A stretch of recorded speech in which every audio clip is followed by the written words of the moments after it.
just maybe tomorrow. We'll probably get a check. Probably get a check tomorrow, maybe. All right, what's up?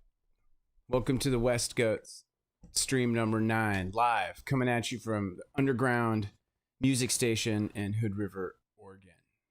Tonight, we got Bruce Willis on the show tonight. Barack Obama, ex-president Barack Obama, former president, I don't know how you say it. Really great guy. They'll be on later, so be sure to keep watching. That's the hook. Nice. Also, tonight's stream is brought to you by Jock Itch. Jock Itch. Get it and spread it. Also, tonight. Dun, dun, dun, dun, Mama talking to me, trying to tell me how to live. Dun, dun, dun, dun, but I don't listen to her because I do a lot of coke. That next part's hard.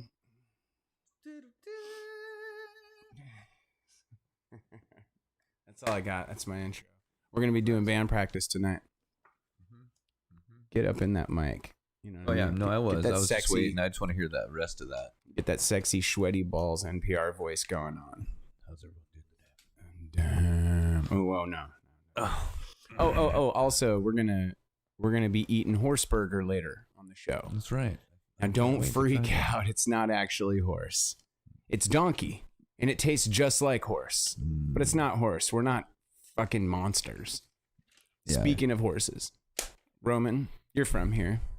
Have you met the Odell horse? This is like verbatim. This is almost verbatim from episode 2. Is it? Well, we have a lot of new listeners that didn't hear episode 2. It's funny because that's true. Look at that, another 43. Thank you for the donation. That's $50 again. Nice. Every time we hear that bell, it's another $50. Oh, so I watched the Grammys for like 15 seconds, maybe WAP. 20 seconds. WAP. Oh yeah, WAP. Yeah. WAP. Yeah, that's good. But the yeah, you know what? That's not really that weird. Madonna. Remember when people freaked out? I remember, dude, you know what? People used to burn Beatles records, man. Well, yeah. You know what I took away from it though? This other takeaway, and I know you're keen on this subject. Yes. Now I've called like other types of like TV shows like this the same thing, which is I call it it's like overhyped karaoke. Oh, sure. Like American Idol. Sure. It's like glorified karaoke. So like that's all I see when I watch that shit. Even the people who are supposedly playing instruments, they're not actually even playing their instruments. It's all like because they might make a mistake. But Sure. that's like the whole point of performance art is taking that risk. Yeah. And that connection with the audience. And I just feel like that's lost, no matter how good the artist really is. Oh, yeah. Well, I mean, if you're a real artist, you actually want to build mistakes into your act. I mean, You've said this to me since the first day we started playing music when together. you build things in, then you lose the difference between good and bad, and then your perfection becomes the mistake of the mistake. And I believe it takes away the idea of what mistakes are, because in fact, if there's anybody watching you do anything, you're doing that. That's like ground level for performance. Like, does anyone care? You know, like I was talking about that. I was telling you about that Rush Limbaugh look back, and like the guy like knew he was like just a true piece of shit. He just knew it. Oh yeah. And he just liked that so much. It was incredible. Like he realized that he really probably couldn't make a living in any other way. You know, and he just had that perseverance to just be just a true piece of shit. And it's incredible. Because, I mean... Hold on. How do we get to Rush Limbaugh from karaoke? I'm sorry. I forgot. Well, I think it's a matter of doing anything to be good. Or to be famous. Just Right. Anything. And that's kind of where I think of like, how many opportunities do you think you have? And like, what is the most for sure way to become famous at all cost? Like, I think that the sad tragedy, though, about the Grammys, I guess, I don't like any of this music, by the way. but it doesn't mean that I can't recognize what's good. Some of these people are really fucking good. Oh, I'm sure. Like that Billie Eilish chick or whatever. Oh yeah, talented. Really fucking good. Like, but when they're on stage doing karaoke, it just, there's nothing there. Just like for me. Right. It's TV. Right. It's TV. I mean, but that's what the Super Bowl is too. Like the Super Bowl performance. It's like, pretty shitty. It's pretty shitty. I don't know. And then they got people faking playing their instruments, man. I can't groove with that. No, in fact, I know I've heard, and I could probably figure it out who, but I've heard there are bands that wouldn't perform in those situations because they weren't really playing. They were asked not to play, and they were like, "Nah, we're not lip syncing." Oh yeah, I bet. Because I mean, like you said, that's kind of why I make that joke about the idea of like practicing in problems. It's just this hyper over analyzation of what it is you're doing. It's just stupid. It doesn't help you. And I'm just thinking about sports, right? Like the most important thing in sports is no matter where you are and what you're doing, that you're just focused on the task. And like it doesn't really matter. Nobody's ever been better by focusing on any other thing when they're trying to do something. You have to focus on, just like golf. All you have to think, you can only think about the next shot. You can't be going to swing the golf club and be like, oh shit, I forgot to go to the bank. And the reason why people can play in front of millions of people or nobody is because it has nothing to do with what they're doing. Like nothing. And that's why. It just doesn't have anything to do with it. And when you're a person that makes that part of it, then you're probably not going to be very good. Because it just takes a lot of focus to be good at something, It does. And also, like, you talked about this too, like, a lot. Both of us have about mistakes. And I always bring up the beginning riff of fucking Panama because it's a noticeable mistake. Like, that guitar riff they could have done another take. Mm-hmm. And that song still holds up just like that. And that mistake, it's like part of it. It makes you feel like you're in the room with the dude when he played the riff. I don't know, just something about it starts to get robotic. It, like, you lose that connection with the audience performer connection, which is like you and me have talked about a bunch too, vulnerability. Like when you're watching theater, like you want, that's how you get that connection. Is otherwise it's like watching a fucking TV screen. And that's what it's like watching the Grammys. It's like fucking watching a TV screen. Like there's no way anything's going to go wrong. They made sure of it. Well, and I wouldn't underestimate the section of people in the world that like the safety of a fixed show. Like, and so it can't go wrong, as opposed to like a little bit of that like shared anxiety when you're watching real live shit. Like, so you're saying some people like that? I actually think there's a lot of people that do. Like I said, I always realize like, I mean, that's like you don't watch sports to know who won and how every play and like you know what I mean? No, I agree, but I'm saying like guys like us, we're like hyper focused on a certain aspect of it, which is to me one of the most vulnerable or the most on the edge. Like we want to be on the stage, we want to be like writing original stuff, and that's actually like, and then we're doing a stream right now. We're not doing a podcast. We're doing a stream. It's live. Like anything can fuck up. Anything, like the train just rolled by. Like Stupid anything train. can happen. And so that's a completely different way of looking at life. And not everybody's looking for that. And like, I think we just agree that's like a secret sauce to like, people like believing you or being believable, or even just checking yourself while you're thinking about your ideas and what the point of them are and all that kind of layering, Yeah, I think, you know what, now that I'm thinking about it, listening to you, I think another part of it that I'm leaving out that's lost is the element of teamwork, which is also theater, right? There's multiple actors. So just, performance art, like the frickin' circus or something. But rock music or just any arranged music, there's multiple people on stage playing music, right? Yeah. And there's this collaborative team effort. You just mentioned right before this podcast that Michael Jackson had like one of the baddest ass bass players ever. Mm-hmm. Yeah. He had actual live musicians with him on stage, right? It wasn't just about... Right. So like that was kind of part of the experience, was there was this live band and this collaborative effort where, like, again, the Grammys, it's like this really great singer singing to a fucking karaoke machine. I'll give you an example. It just falls flat with me, man. I can give you an example too. It doesn't even have to be a big band. I mean, it doesn't have to be. It could be anything if it works right. And here's my example: like Devin the dude who's coming here again down at the underground here. I don't know when exactly the date is, but I know he's coming. And when they performed, they just had like it was just like a regular DJ show with that kind of thing, which usually doesn't have a lot of depth and layers, And he had a bunch of guys on the stage with him, and usually that just means like a lot of like, yeah, yeah, and then like maybe they have a verse or something. But what it really was a bunch of guys who picked a certain particular part of the range of singing, and all their voices were different.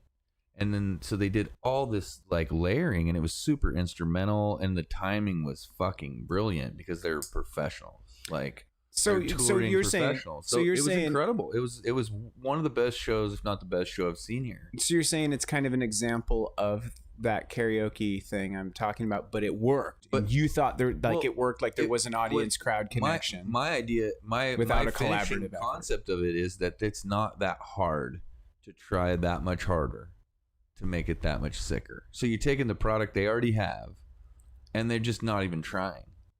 Like they've like a lot of things are so cheap that they don't even want to pay one more guy. Like, even though it's like $100 million fucking thing, they're like, yeah, but if we get one more guy, it's only going to be like 96 million. Yeah, no matter how good it might sound. Yeah, and it just like crazy. Sure. That's what it is. And they go, well, we'll sell out either way. And like, so I really think they've just destroyed beautiful bands. I'm a fan of Buck 65, right? You know that white Canadian hip hop dude. I saw him at the Roseland. I saw him open for Sage Francis, and this is really rare because this is the only if you want to call it a hip hop show, that's the only one I've ever been to, and I was very disappointed, and not in Buck 65's performance, and he did great, sure, and his music is great, but it was just him playing to a MacBook. Yeah, at the fucking Roseland Theater, dude. Like it didn't like he felt small. Yeah. It felt small. Like he felt like it wasn't, it didn't have that fucking bam. Like here's a band. It just didn't to you because you'd been to real things, but there was like probably a heap load of 15-year-olds there that like were like, yeah, because they just don't know better maybe. You know what I mean? Or like some people like people's music so much that they kind of overlook even when they do horrible shows.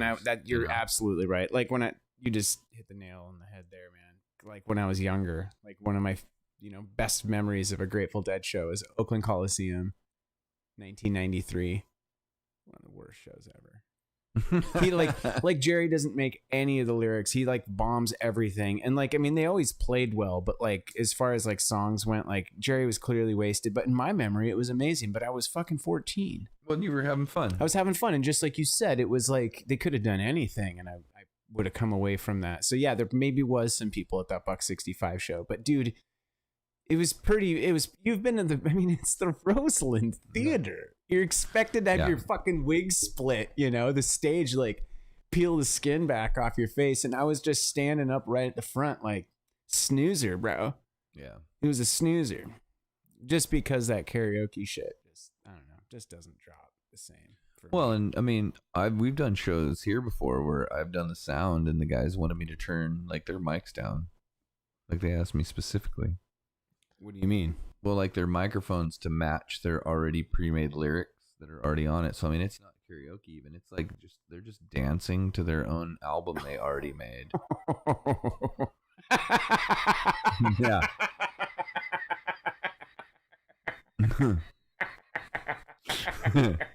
And they sell the place out. They sell it out.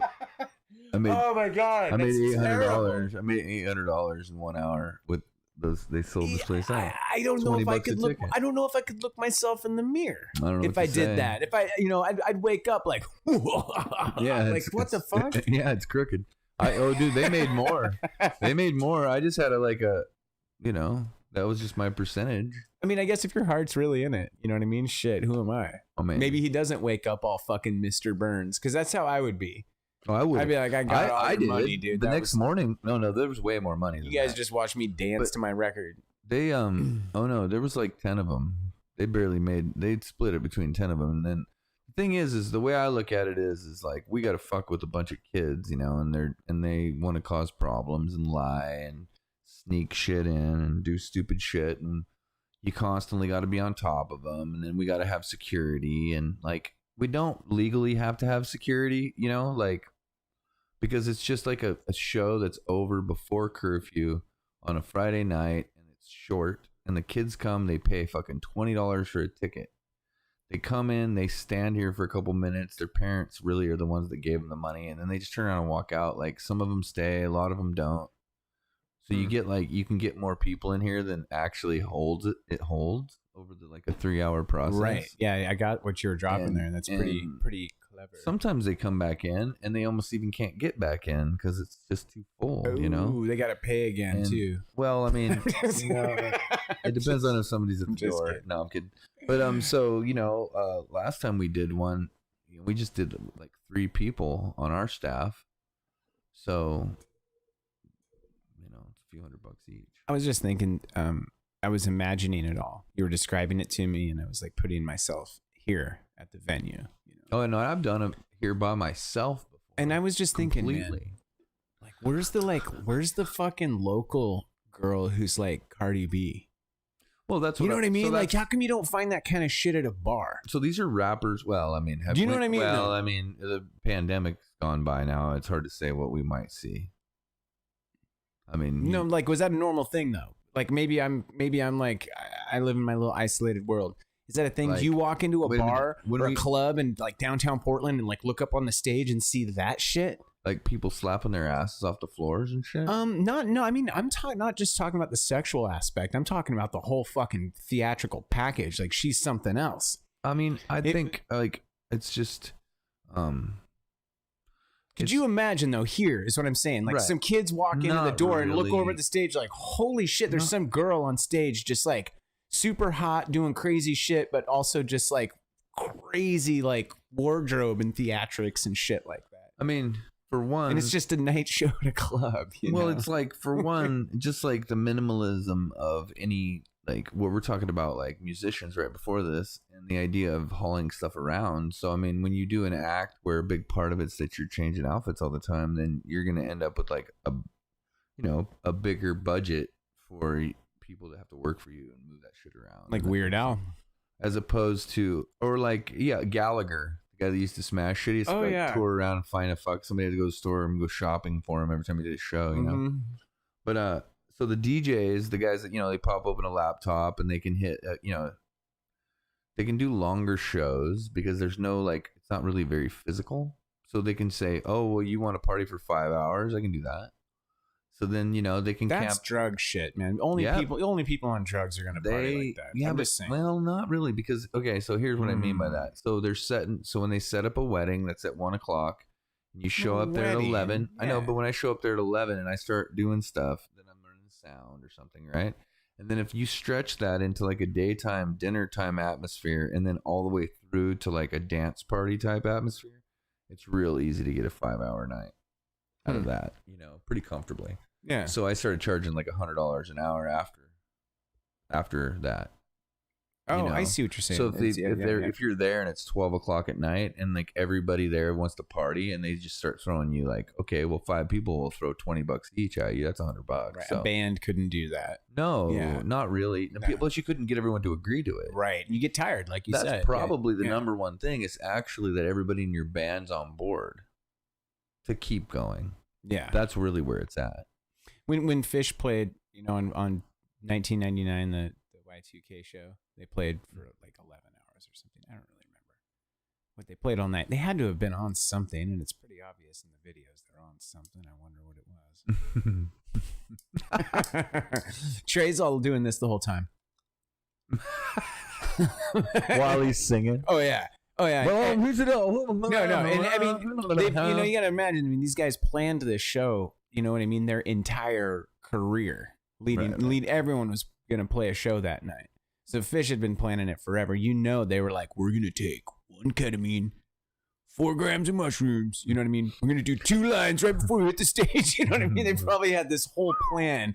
And then they had to do like conditioning before the show. It's drug conditioning. You know what I'm talking about. Like a week before. Yeah, dude, you got like, sniff, blow, and like run the mile. And then, it's fucked up. Yeah, I don't know about, yeah. Nope. Yeah, I'm not doing it. I'm saying they did. No. I don't actually think they did coke. They were probably on whatever it is party guys do. Those fucking guys. What do they take? I don't know. Seriously. No, they take ecstasy, right? Oh, sure, MDMA. sure, Isn't that the thing that they take? They call it Molly for molecule. MDMA. Isn't that what those kids take?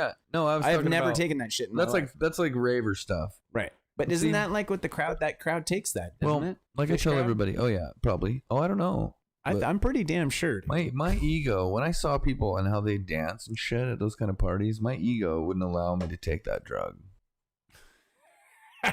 That was me, bro. That's I'm a terrible dancer. Ugh. I can't. No, it's not the bad dancing. It's the fact of just watching people spin their hands around and like just be happy.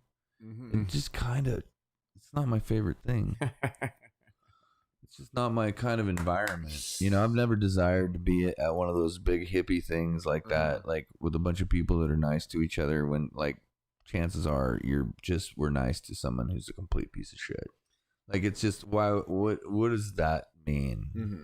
Like, just, like, you know, rewarding horribly bad behavior might be the worst thing you can do to someone. Fish fans, like, are kind of frat boyish. I sent you a video and you said, I never forget this because I watch the video all the time. You sent me a text that said, wow, that crowd is so white. I mean, no, dude, you said that and I like freeze framed it and I was like, that there's 18,000 white men. It's crazy. And all of them have plenty of money because they're in Mexico watching fish. Yeah. So, you know, like, and I'm not saying you're a butthead if you're well off and you can go watch fish in Mexico. No, I'm glad you can. I'm happy for you. Yeah, absolutely. Good for you. But you're right. That's a very specific crowd. Try to drive the speed limit when you come to town, please. Ooh, that is me slaloming behind you. Don't even get fucking fuckface. Fuck. You're doing that shit. Jesus Christ. Dude. Yeah, D Highway. Just like a service announcement. D Highway is 50 fucking 5. That's why the big yellow yield signs on the corners say 50. They're saying slow down to 50 to make it around the corner, which is very conservative in itself. Those signs are, I got something to say. Those signs are specifically for trucks. Well, I'm saying, you know that, right? You can make that corner at 65 comfortably, but Absolutely. It's 55. And I'm saying they're just letting you know that there's a little bit of a drop. It could say 35 to 55. It's nice to know what that kind of ratio is, like what kind of corner that really is. No, I'm saying that those yellow signs actually are specifically for big loads and trucks. Sure. They're letting them know that if you want to take this, if you got a big load, this is the speed you probably want to take this corner at. It's not for cars. Be like, take this corner at 50. No, but I'm just saying a fucking triple trailer could take it at 65.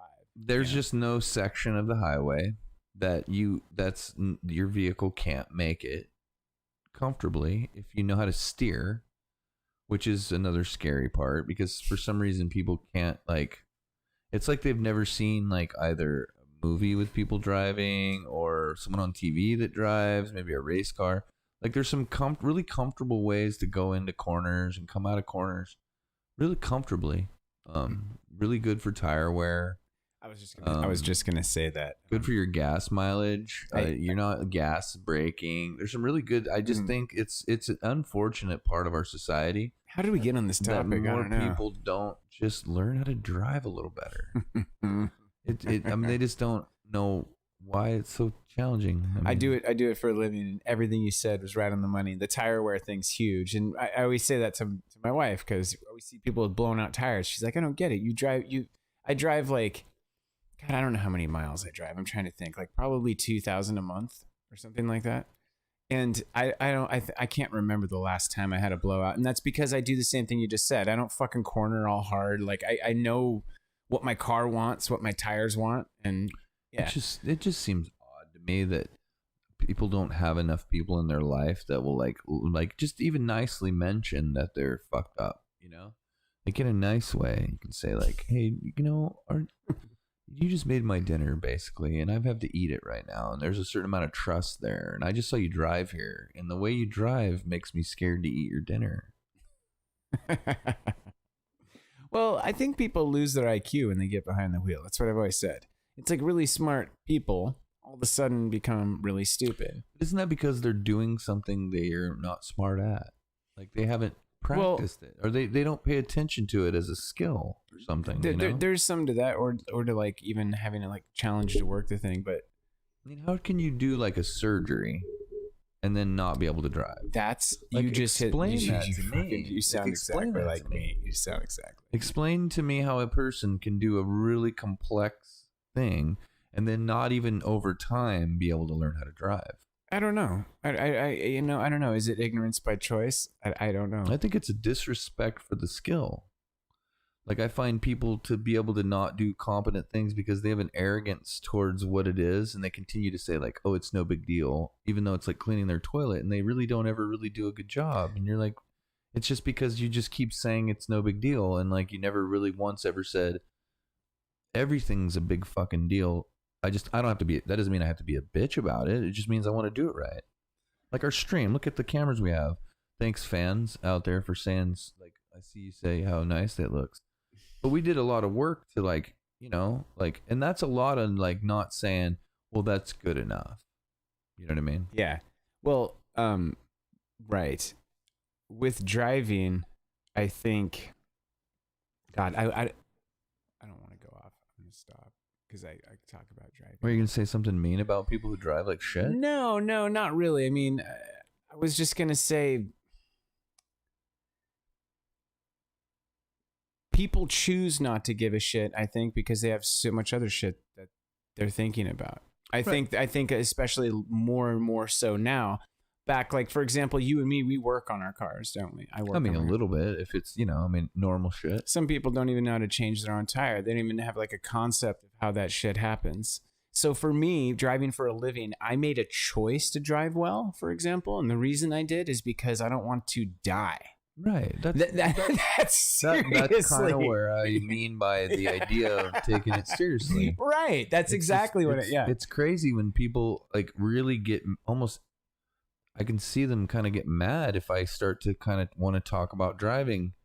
And in my mind, I'm thinking like, this is not something anyone discusses or talks about being better at or worse at or practicing. Right. Oh, and then it's also like one of the got to be one of the biggest preventable ways of not dying.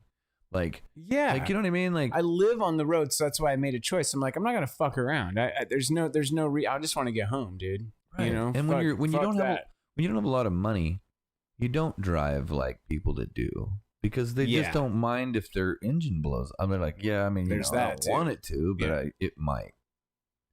And I see people drive kind of like if I wrecked, then I wrecked because and so there's that part of it too, maybe. But those people, a lot of time, aggressive drivers, a lot of times drive pretty well, in my opinion. Even though it might not be like the smartest way to drive, a lot of times those guys aren't the problem as much as the problem for me is a lot of like the kind of weird corner cutting, not knowing how to flow with the road, really slow and unpredictable. Mm-hmm. No blinker, late blinker people. Like they're really like, it's like they're fucking on their phone or something else. I agree with everything you just fucking said 100 fucking %. And you sound just like me. And yeah, it's not the aggressive drivers. And that's something I've learned in the city. Because I've lived in Seattle. I've lived in Portland. And there's aggressive commuters in the city. And they're fucking good at what they do. Yeah. They know exactly where the dimensions of their fucking cars. They know every inch of the road they're driving, especially commuters, right? Mm-hmm. They can do it blindfolded because they do it every morning. You got to look around, and I do this to myself, especially when I'm in cities I don't live in, and realize I'm the fucking problem. Well, do you know what I mean? Because I don't know the road like they do. I need to get the fuck out of their way instead of looking at it like, you motherfucker, oh shit, that guy knows exactly what he's doing, man, and that works there. Oh shit. Oh, I hear it, Tim. The fucking cops are here. Oh shit. Fucking Tim goddamn Bones. it. It's Tim Bones. Dude, put away all the illegal mushrooms. Oh shit. Put away all the. Oh shit. Let's rock. There's a camera outside in the. Yeah, there's a camera out there. So we're gonna take a break and get set up, and then we'll turn the stream back on. All right. Yeah. So, West Goat.